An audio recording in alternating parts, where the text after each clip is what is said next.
Estamos presentando Cabildeo con Amalia Pando. Muy buenos días, Cabildeo. Hoy hablaremos de la pasión del vicepresidente Álvaro García Linera por los libros y la lectura. Yo no sé cuándo exactamente no logré encontrar la versión original periodística en la que nuestro vicepresidente dijo que había leído 20,000 libros a lo largo de su vida. Eso lo dijo el 15 más o menos, el año 15, o tal vez antes, pero a partir de esa frase hay muchísimos artículos, comentarios, en fin, sobre este devorador de libros en esa cantidad impresionante de 20,000 libros. Como le digo, no encontré el original, la frase exacta del vicepresidente, pero sí referencias a la frase. Se da por hecho que él lo dijo, porque hay muchísimos artículos que hacen referencia a esta cantidad de libros que el vicepresidente habría leído a lo largo de su vida. Sí encontré una nota de prensa oficialista ya a propósito de la posesión del nuevo binomio el 22 de enero del 2006. Un artículo en La Razón, una reseña en La Razón, en la que él dice que en los 5 años de prisión, durante el tiempo que pasó en Chonchocoro, él había leído 960 obras y había escrito 3 libros. De tal modo que la prisión fue un mérito. No se menciona que estuvo en prisión acusado de terrorismo porque fue el autor intelectual de la voladura de una torre de la COVEN, intento en el que falleció uno de los integrantes de la organización de Álvaro García Linera, que como no era minero, era campesino, pues en el intento de la voladura falleció, y además se hace el recuento del fallecimiento también de un niñito.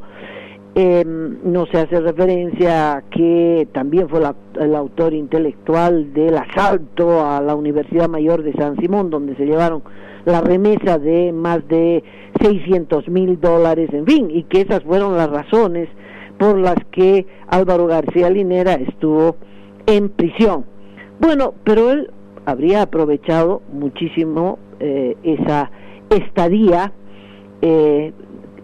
con la lectura apasionada de 960 obras y había escrito 3 libros, todo esto en 5 años. Bueno, pero es muy interesante esta reseña porque es evidente que Álvaro García Linera ya había asumido, había tomado, ¿no?, una pose de el gran intelectual no solo boliviano sino latinoamericano. Se hace referencia en el currículum, ¿no?, en los antecedentes de su vida como en gran intelectual, que es un artículo de La Razón, el 22 de enero del 2006 todavía era un periódico opositor a Evo Morales y Álvaro García Linera, de tal modo que el periodista tuvo que haber anotado lo que Álvaro García Linera dijo, y entre otras cosas, ¿no?, dijo que se había ido a los 17 años a México a estudiar matemáticas, que él por su cuenta había estudiado sociología, lo que le valió un reconocimiento internacional en 2004 cuando obtuvo el premio Agustín Cueva en el Ecuador, como autodidacta en sociología, pero se da por hecho de que él había sido, se dice, licenciado en matemáticas en la Universidad Pública de México, y además se menciona que había dado cátedra en universidades europeas. Me tomó un montón de tiempo intentar buscar a ver cuál era la universidad a la que había dado cátedra. Bueno, y aquí viene además lo interesante. Él le dice a La Razón, estamos hablando del año 2006, a los 13 años comencé leyendo a Engels y Kant, los padres del marxismo, y a los 15 años ya había terminado los 3 tomos del Capital. Es decir, estamos ante un genio, pero de los genios, ¿verdad? A los 13 años, leyendo a Engels y Kant, ¿no? Usted lee Kant y no entiende nada. La verdad que hay que ser filósofo y tener una cultura vastísima en filosofía para luego entrar a Kant. Son palabras mayores, pero él a los 13 años ya había leído a Engels y a Kant, ¿no? Y a los 15 pues ya había terminado de leer los 3 tomos del Capital y la teoría de la plusvalía, ¿no? Es sensacional. A los 17 años fui a México a estudiar matemáticas. Escuche esto. Dice, a los 17 años fui a México a estudiar matemáticas. Es una carrera fascinante, está entre comillas la frase. Es una carrera, la de matemáticas, fascinante. Y la flexibilidad geométrica del pensamiento es algo que me ha ayudado mucho. No, pero es decir, Engels y Kant son un piojo muerto al lado de la filosofía de nuestro vicepresidente, carambas, y no lo sabíamos. El periodista se ha debido caer de espaldas al escuchar esta frase, la flexibilidad geométrica. Escuche usted eso, por Dios, la flexibilidad geométrica del pensamiento. O sea, el pensamiento tiene una forma geométrica, ¿sí? Y esa forma geométrica es flexible. Es algo que me ha ayudado muchísimo. Bueno, ya no es realmente para doblarse de risa.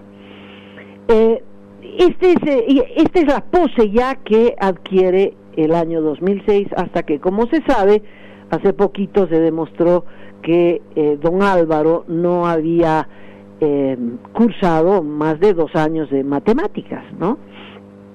Y que dio 7 versiones distintas a propósito de cuál era su profesión, si había obtenido licenciatura o no, en fin. Lo concreto es el certificado de la UNAM que dice que no había pasado del 2º año y que era un alumno regular, ¿no? Nadie que hubiera leído a los 13 años Engels, Kant, y a los 15 pues ya se sabía al derecho y al revés el Capital de don Carlos Marx. Bueno, ya sabemos eso ahora, pero claro, el 2006 no sabíamos. Y entonces Álvaro García Linera parecía el maestro de los maestros, el intelectual, el de la flexibilidad geométrica del pensamiento, el que daba cátedra en universidades europeas, y todos le creíamos, ¿no? Entonces, cuando dijo que en los 5 años de prisión había leído 960 libros, pues sí, nos pareció normal. Un hombre de esa talla intelectual, pues normal que se lea 2 libros al día. Últimamente lo hemos visto a don Álvaro García Linera recibiendo el premio honoris causa en la Universidad Udabol, cuyo dueño es un yunque del gobierno. Y este hecho ha provocado un montón de comentarios y memes, etcétera, que socavan esta imagen de intelectual del señor vicepresidente. A raíz de esto, él mismo ha publicado un video en el que se pasea por su enorme biblioteca de 20,000 libros o más, ¿no? Porque lo de 20,000 libros está registrado hasta el 15, o sea, del 15 para acá habrá comprado, le habrán regalado una montonera de libros más. Y entonces él se pasea por los anaqueles abarrotados de libros y nos da una clase de por qué es importante leer. Héctor, por favor, el video dura 4 minutos, pero es tan reiterativo que yo creo que con 1 minuto basta. Pero escuchemos al señor vicepresidente, y los que nos siguen a través del Facebook lo podrán además ver. ¿Por qué es importante leer? Porque a través de la lectura, a través de los libros, nos comunicamos con el mundo actual, con el mundo pasado. Porque a través de la lectura conocemos el mundo. No es la única manera de conocer, pero es una de las más importantes. Conocemos el mundo actual y conocemos el mundo pasado, el mundo antiguo.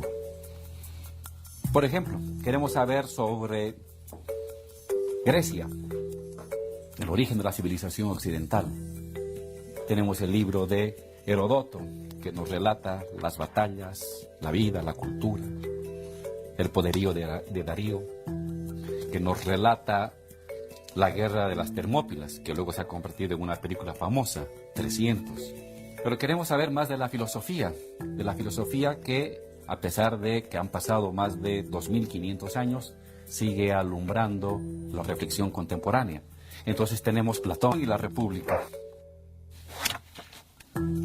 donde reflexiona sobre las formas de la vida o de un buen gobierno en las ciudades y estados. Podemos saber de Oriente, de la India, podemos saber de la China, podemos saber de las historias y de los pensamientos de esa época.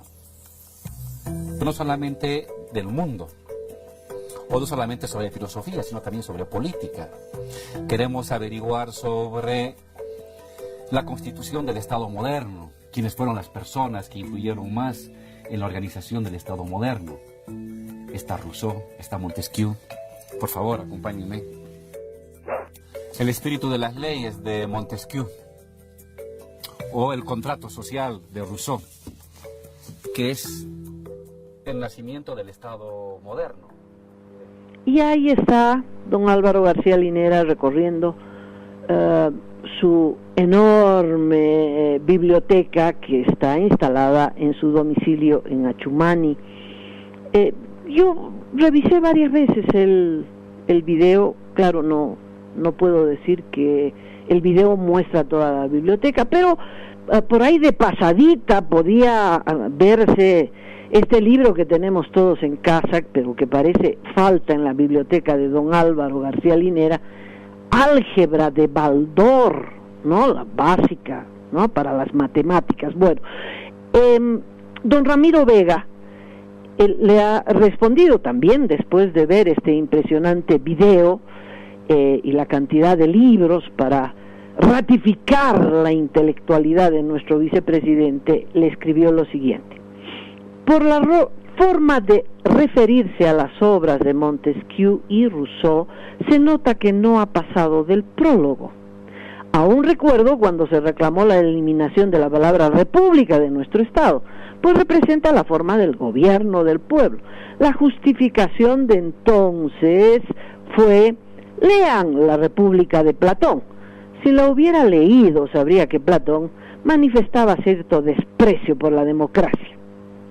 La Termópilas no fue una guerra, señor vicepresidente, fue el lugar de una de las batallas de las segundas guerras médicas. Señor vice, la única forma de mostrarse leído es leyendo. Bueno, hay algunos comentarios aún más ácidos, no sobre este video, pero ya sobre la eterna pose de nuestro señor vicepresidente, que se desmoronó el día que nos enteramos de que no había sido licenciado. Pero me falta un detallito que no lo quiero dejar pasar.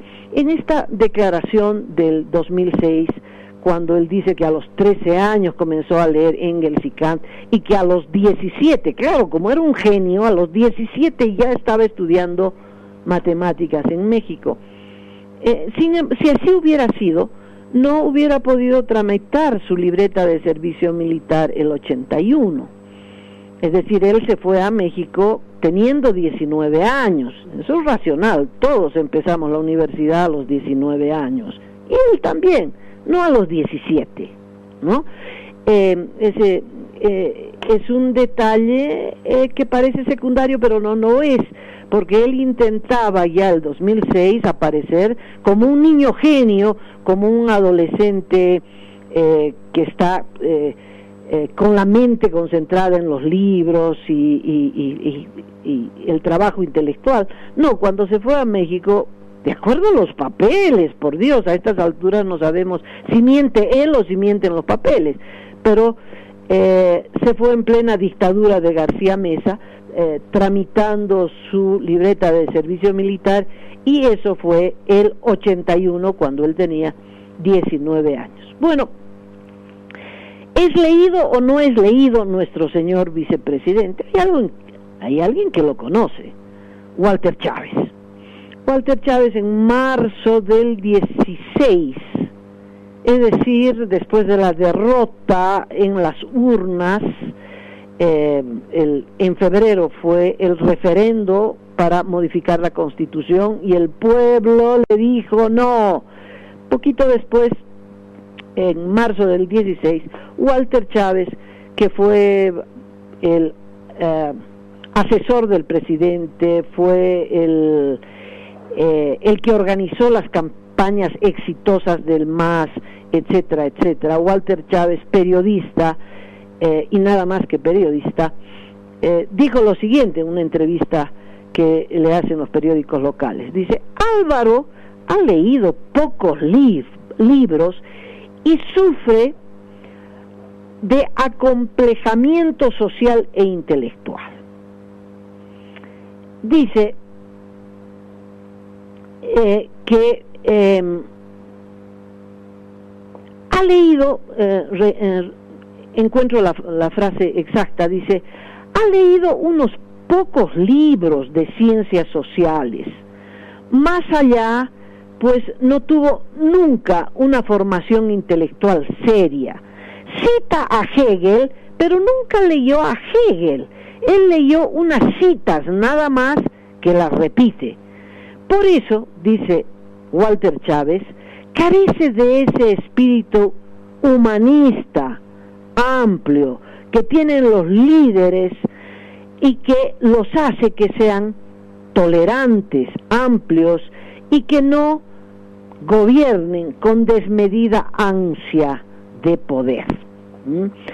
Walter Chávez, que lo conoce y que se peleó con los dos hermanos Linera, dice eso, ¿no? Cree que Álvaro ha leído pocos libros y sufre de acomplejamiento social e intelectual.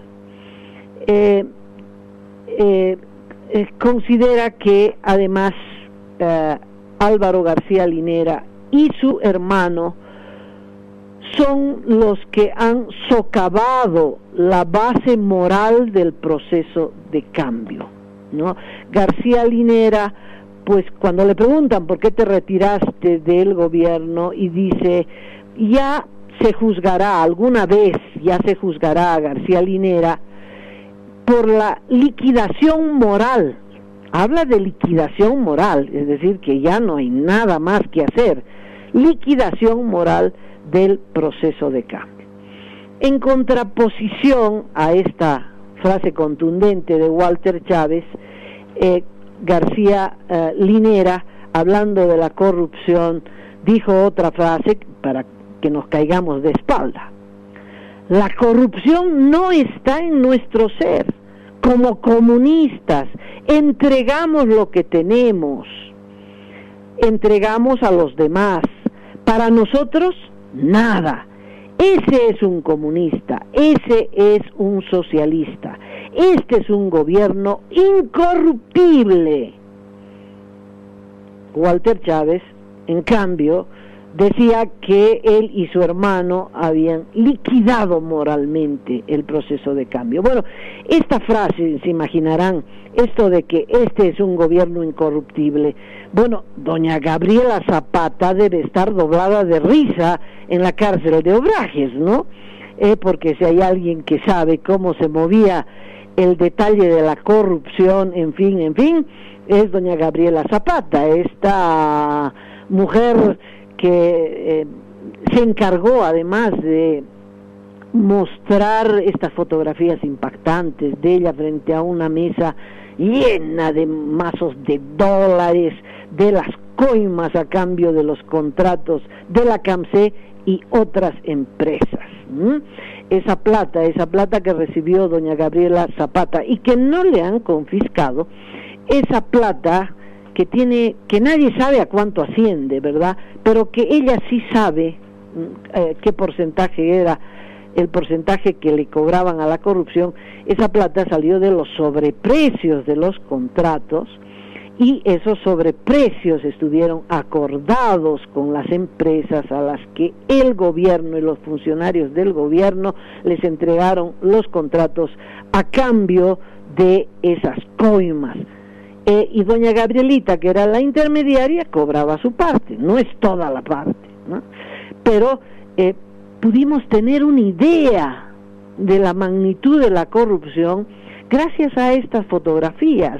Ella frente a esa mesa llena de dólares, ¿no? Recién saliditos de la banca, recién entregaditos por las empresas de corrupción, pues la han procesado y la tienen callada en la cárcel de Obrajes, acusada de un falso hijo. Como todas las cosas en este gobierno, todas las cosas parecen falsas, como los títulos, los certificados de militares, etcétera, etcétera, etcétera. Bueno, hay otra persona, ¿no?, que a manera de mofa atribuye un estudio a la Universidad de Stanford en los Estados Unidos sobre la inmortalidad de Álvaro García Linera, ¿no? Es un artículo que no usa álgebra ni trigonometría, solamente aritmética, para calcular cuánto tiempo tomaría leer 20.000 libros. Vicepresidente ostentó haber leído 20.000 libros, en los 5 años de Chonchocoro 960 obras, dijo exactamente, ¿no? Pero 20.000 libros.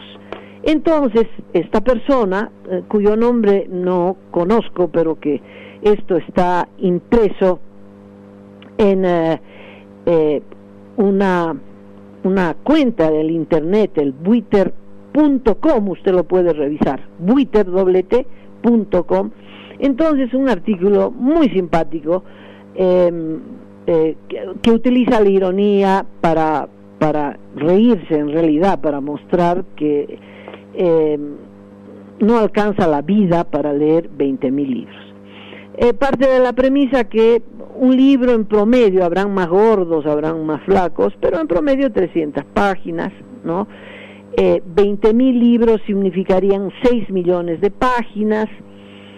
Hace referencia a un grupo de lectores de Madison que estableció que una página se lee en 4 minutos 48 segundos. Si se toma en cuenta de que Álvaro García Linera es un hombre compulsivo en la lectura de libros, que lee 8 horas al día, de lunes a domingo, no descansa nunca, es decir, entre discursos, inauguración de canchas de fútbol, insultos a la oposición, en fin, igual 8 horas al día, Álvaro García Linera le dedica a la lectura. Entonces, partiendo de esa premisa, se establece que Álvaro García Linera necesitaría, mire, 8 horas al día, ¿verdad?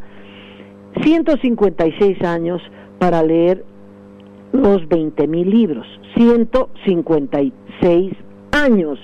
Álvaro García Linera, este análisis, y no le voy a cambiar las cifras, se hizo el 2015, cuando Linera tenía 53 años, de tal modo que nadie sabe de dónde sacó los 103 años anteriores, ¿verdad? Para completar los 20.000 libros, porque la vida, ¿no? Esos 53 años, creyendo que abrió los ojos y ya estaba leyendo, ¿verdad?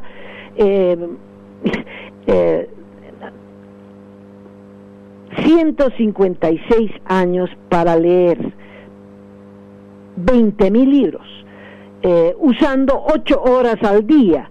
Es decir, es simplemente imposible. Entonces este artículo dice, bueno, los científicos de Stanford han establecido que Álvaro García Linera es inmortal, porque seguramente arrastra de otras vidas esa lectura de los 20.000 libros, y entonces he aquí un hombre inmortal. Y termina el artículo diciendo, bueno, hay otra posibilidad, y es que don Álvaro García Linera nos esté mintiendo. Y parece que la segunda hipótesis es algo un poquito más realista que la hipótesis de que sea inmortal, y que entonces en 53 años, digamos que empezó a leer a los 13 años, como él dice, aunque sea condorito, ¿verdad? Pero empezó a leer a los 13 años, y desde entonces pues no le alcanza la vida, no le alcanza sus 53 años, ahora 56 años, para leerse los 20.000 libros. Entonces, o es inmortal o es una mamada, ¿no? Aquí el análisis, bueno, va página por página, 6 millones de páginas, cuántas páginas se podría leer usando 4 minutos 48 segundos por página, eso se multiplica por meses, por año, y sale esta conclusión tan simple, ¿no? No hay posibilidad. Pero, claro, el que nos mienta sobre los libros, la cantidad de libros que ha leído, que nos mienta sobre cuándo empezó a leer a Engels y a Kant, aunque Walter Chávez dice jamás leyó a Engels y a Kant. Tiene unas frases ahí en el bolsillo que las utiliza cuando ve por conveniente, en fin, que nos mintió sobre su licenciatura en matemáticas, que nos mintió sobre cuándo hizo el servicio militar, si es que lo hizo, que nos miente hasta su carnet de identidad y hasta su certificado de nacimiento, que dice que ya era licenciado en matemáticas. En fin, es una mentira. Toda esta historia parece ser una mentira. ¿Cuál es la mentira en esencia? La pose intelectual de nuestro vicepresidente, porque eso es lo que está en discusión. Esos aires de gran intelectual, en fin, pero bueno, algo aportó, digamos, a la teoría política, ¿no? Tampoco le quitemos todos los méritos, ¿verdad? ¿Cuál fue su gran aporte? La estrategia envolvente, se acordará usted de esto, el 2010. El señor vicepresidente tomó los micrófonos, la prensa estaba muy atenta y dijo que el presidente Evo Morales y su gobierno se habían impuesto a la derecha, que les había querido tender una trampa para inhabilitar a Evo Morales, y que el gobierno, ¿verdad?, con la lucidez de Álvaro García Linera, habían derrotado a la derecha con una estrategia envolvente. Ya por entonces todos nos dejó con la boca abierta, sinceramente. ¿Cuál era la estrategia envolvente? ¿No? La estrategia envolvente simplemente fue una maniobra vergonzosa que el gobierno hizo ante el Tribunal Constitucional para burlar la Constitución. Un año antes, porque esta frase es del 10, un año antes se había aprobado la Constitución Política del Estado, que tenía varios artículos transitorios, y el primer artículo transitorio era un artículo destinado a que cuando el presidente Evo Morales termine su primera gestión, pues ya no podía volver a candidatear, no había la posibilidad de la reelección. En la nueva Constitución se establecía el artículo 164, que hay la posibilidad de una reelección consecutiva, se ampliaba el término de gobierno, 5 años, con una reelección consecutiva, y por lo tanto el gobierno del presidente Evo Morales, el presidente constitucional, podía durar 10 años con una reelección consecutiva.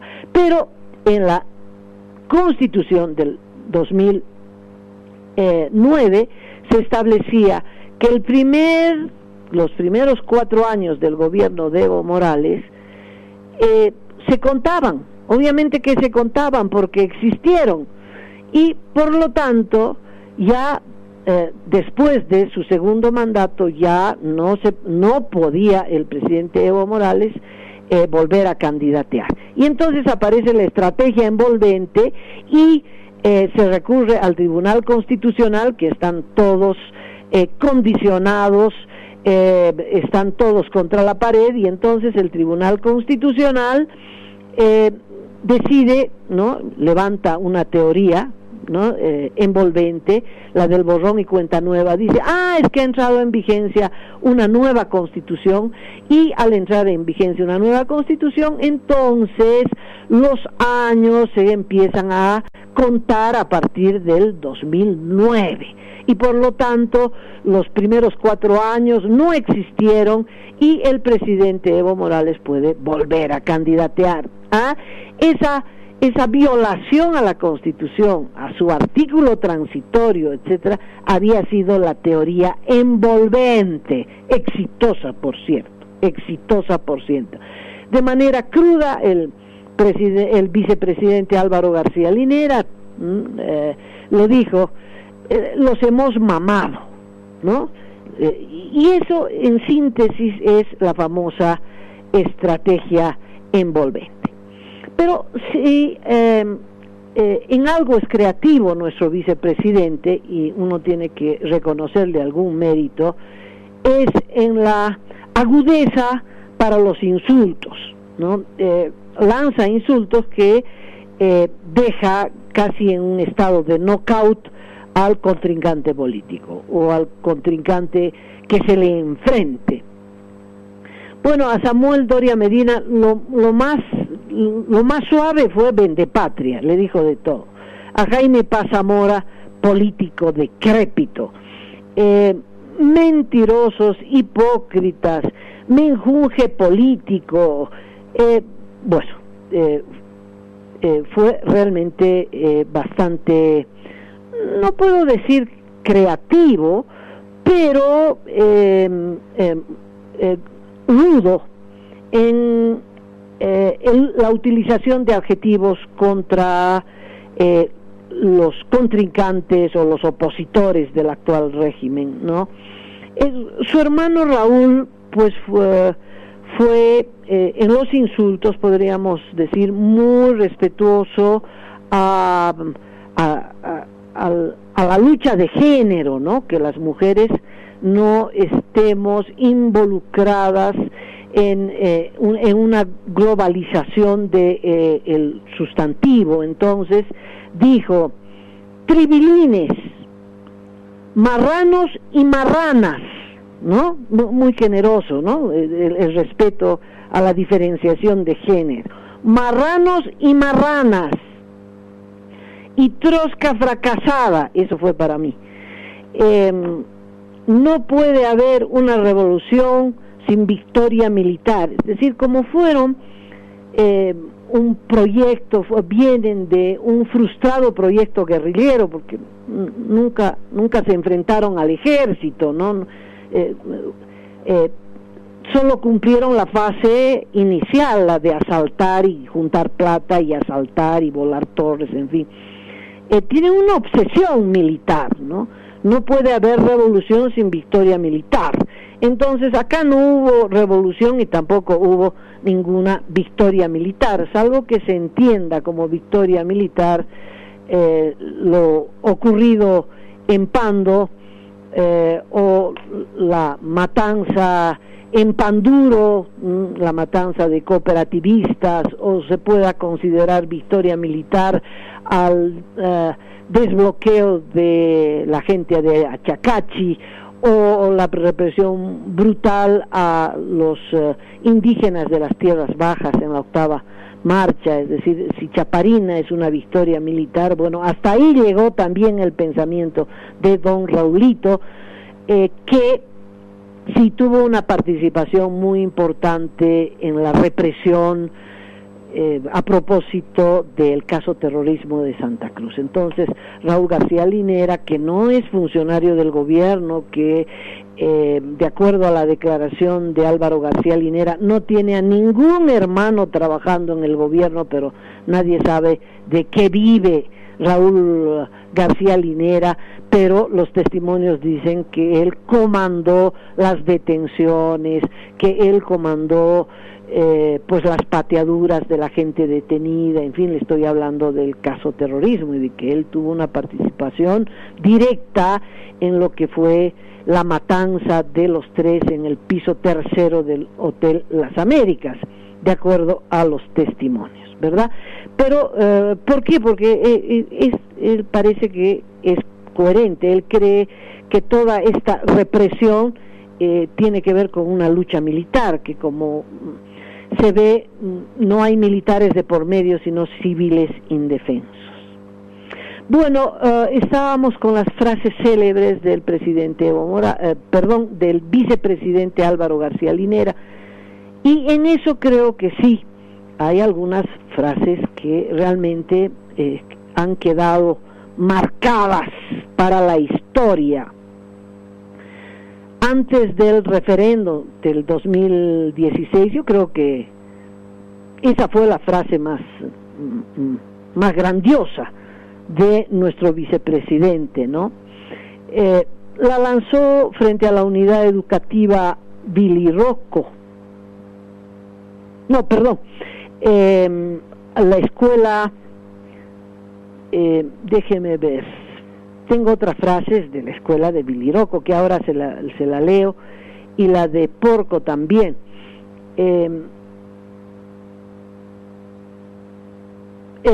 Tiene que esta frase fue la que realmente provocó un reventón en las redes sociales, y que tenía que ver, aquí está. Sí, fue ante la unidad educativa Bilirroco en noviembre del 15, esto me hizo variar, porque el referéndum fue en febrero del 16, entonces, meses antes del referendo, ya en plena campaña electoral, el vicepresidente está en un discurso público en esta unidad educativa, todos los niñitos bien bañaditos con sus mandilitos blancos, escuchando asombrados ante la presencia del señor vicepresidente, que les dice: el sol se va a esconder y la luna se va a escapar, y todo será tristeza si en el referéndum del 21 de febrero gana el no. Y eso fue impresionante, la tragedia, el apocalipsis.